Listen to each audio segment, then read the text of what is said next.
Alright, what's going on, guys? Welcome back to another video. This week we didn't have a chance to get out fishing, so instead I decided I'm going to whip up a quick tutorial on how to make some custom inline spinners. Now, when I first started fishing, I always used to buy my lures online or at Cabela's, but as I got more into fishing, I started getting into the hobby of fly tying, and once I tied my own flies, I realized that I'm catching more fish on this homemade stuff than the generic store-bought stuff. So I was like, hey, I tie some flies, why not try to make some spinners? And after trial and error, I finally found out how to make the good spinners that actually catch lots of fish, and I'll be sharing that with you today. So let's start off with the materials. I scoured the internet for a whole bunch of different websites for bulk materials, and the best one that I found was Hagen's. It's based out of South Dakota, and I'll put a link to that website in the description.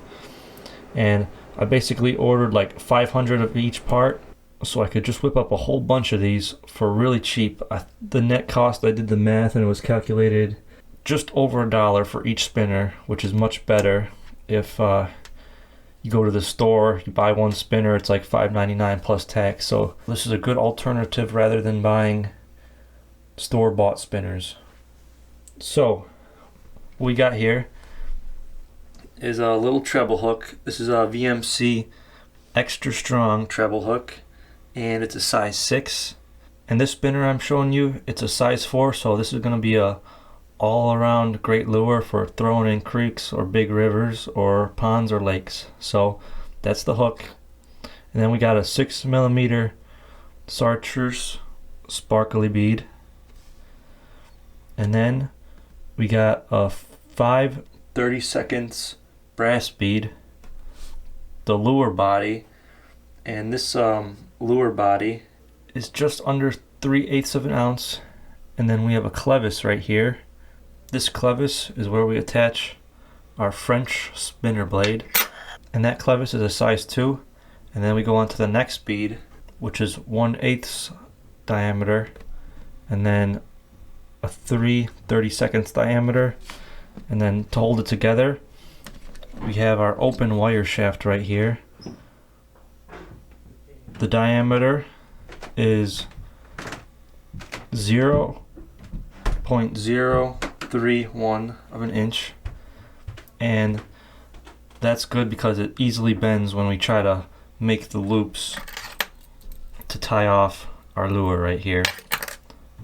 So let's get started. You're going to want to take your wire shaft, treble hook,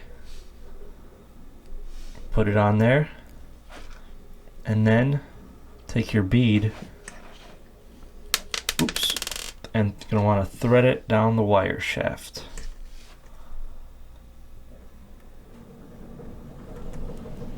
So we got it down there, and since this is still open, we're going to need a pinch. This could be a little tricky because it's a little difficult. Hands are sweaty. Pinch.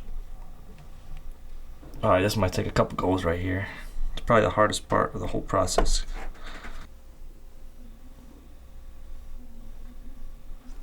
And then there, we got it in the bead. So we're just going to want to pull the bead down the shaft, just like that. Then we got the base started. Then what you're going to want to do is take your 5 30-seconds bead and thread it down this shaft again.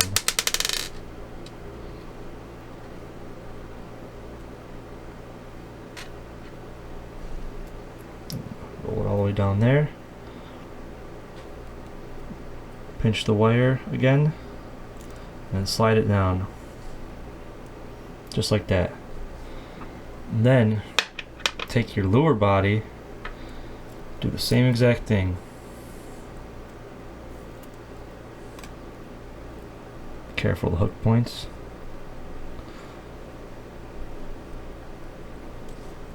And then just slide it down like that.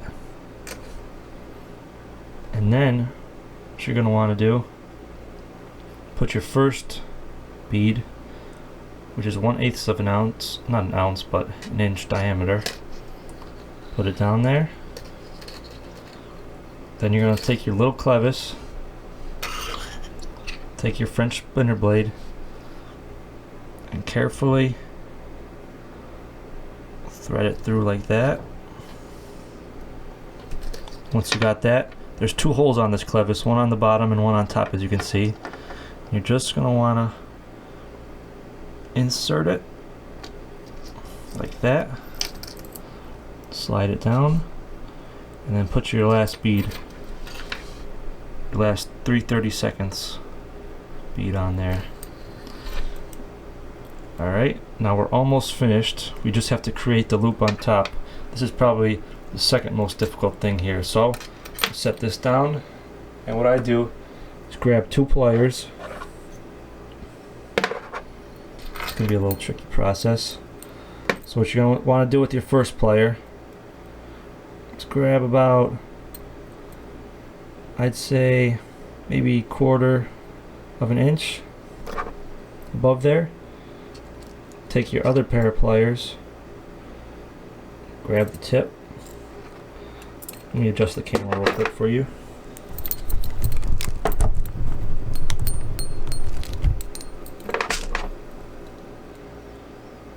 So 1/4 inch. There we go. This is more like it. Now you're going to want to leave some room so you can wrap the wire around the noses of these pliers. Alright, take 2. I got it in a better position now.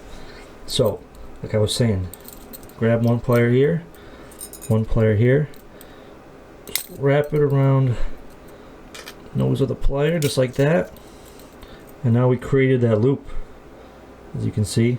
Then we're going to take this wire and then go around town just like that. 1 wrap,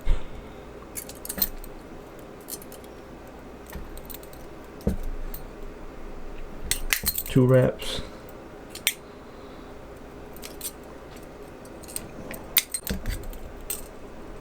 3 wraps, about 4 over there. This was a little tougher because I got a big giant camera in front of me, but as you can see, it's not, let me try to focus this. That is not the best job compared to something like this. First couple ones might come out like that, but then you'll be able to get that thread nice and tight just like that. Like I said, this was a terrible one on top, as you can see. But practice makes perfect. First couple might be like that, but then you'll be able to get it nice like this one. And then what you're gonna want to take is some wire cutters, and then just cut it as close to the edge as possible. Gotta go double hand right here. There we go. Now we're almost done. We just have to add our finishing touches. So let me move you back down. So what we got here is some die cut reflective tape. This is the chartreuse color, size 4 again. And all we're gonna do, take that, stick it on there. Nice. And then we're gonna add a reflective eye. I've got this roll right here, so got some red in there. That's the good thing too about these spinners. You could order any style body, any size, any color beads, and just customize it to what the fish in your area like. So boom, there we go. Got our finished product right here. So pretty simple process of making your spinner. Hope you guys, if you got any downtime, it's a nice hobby to get into. It's more rewarding when you catch fish on your own creations. So I caught everything from salmon, the steelhead, lake trout, brown trout on my own lures, even smallmouth too. As you can see, the primary colors I have are green and then these red ones. The red ones, they imitate like a dying shad or a crayfish. And down here in the Great Lakes, the chartreuse color is great because the primary bait fish down here is the emerald shiner, so this does a great job at imitating it. So hope you guys enjoyed the video, and we'll see you guys in the next episode. Peace.